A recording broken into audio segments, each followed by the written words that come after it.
السلام علیکم، میرا نام ہے علی شکری اور میرے YouTube channel universal health tips میں آپ تمام دوستوں کو خوش آمدید۔ آج کے ویڈیو میں ہم بتائیں گے بچوں کی ٹانگوں میں جو درد ہوتا ہے۔ بچے اکثر دن کو کھیلتے رہتے ہیں اور رات کو یا شام کے وقت اپنے ٹانگوں میں درد کے بارے میں بتاتے ہیں، اور درد بعض اوقات اتنا شدید ہوتا ہے کہ بچہ رو رو کر اس کا برا حال ہو جاتا ہے۔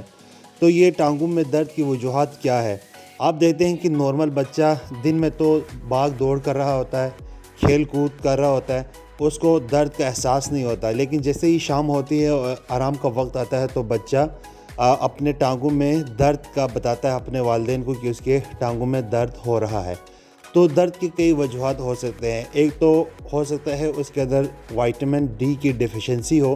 وائٹامن ڈی کی ڈیفیشنسی کی وجہ سے بھی اس کے ٹانگوں میں درد ہو سکتا ہے۔ دوسرے نمبر پر خون کی کمی، اگر بچے میں خون کی کمی ہے تو اس کی وجہ سے بھی اس کے ٹانگوں میں درد ہو سکتا ہے۔ اگر بچے کے ٹانگوں میں درد بہت زیادہ ہے تو آپ ڈاکٹر سے رجوع کر کے یہ تمام چیزیں وائٹامن ڈی کی اور خون کی کمی کی یہ ٹیسٹ کروا کر اپنی تسلی کروا لے کہ آیا ان میں سے کوئی چیز بچے کو لاحق تو نہیں۔ اگر یہ دونوں چیزیں ٹیسٹ کروانے کے بعد اگر ٹیسٹ کلیئر ہے تو آپ کو گھبرانے یا پریشان ہونے کی ضرورت نہیں ہے۔ یہ درد بچے کو 3 سال سے 10 سال کی عمر تک یہ درد برقرار رہ سکتا ہے۔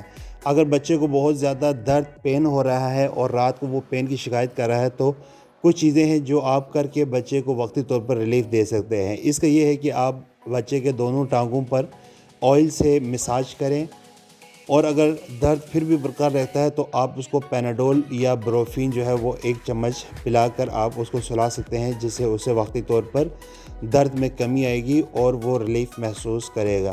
تو بچوں کی ٹانگوں میں جو درد ہے یہ عموماً تمام بچوں میں پائے جاتے ہیں، تو اس لیے والدین کو بہت زیادہ گھبرانے کی ضرورت نہیں ہے، لیکن وائٹامن ڈی اور خون کی کمی کے یہ ٹیسٹ ضرور کروانے چاہیے کہ خدا نخواستہ ان میں سے کوئی اگر مرض لاحق ہے تو ڈاکٹر جو ہے وہ اس کا پراپر علاج کر سکے۔ تو امید ہے آپ کو یہ ویڈیو اچھی لگی ہوگی۔ اگر اچھی لگی ہے تو لائک اور سبسکرائب ضرور کر دیجیے۔ مجھے دعاؤں میں یاد رکھیں۔ اللہ حافظ۔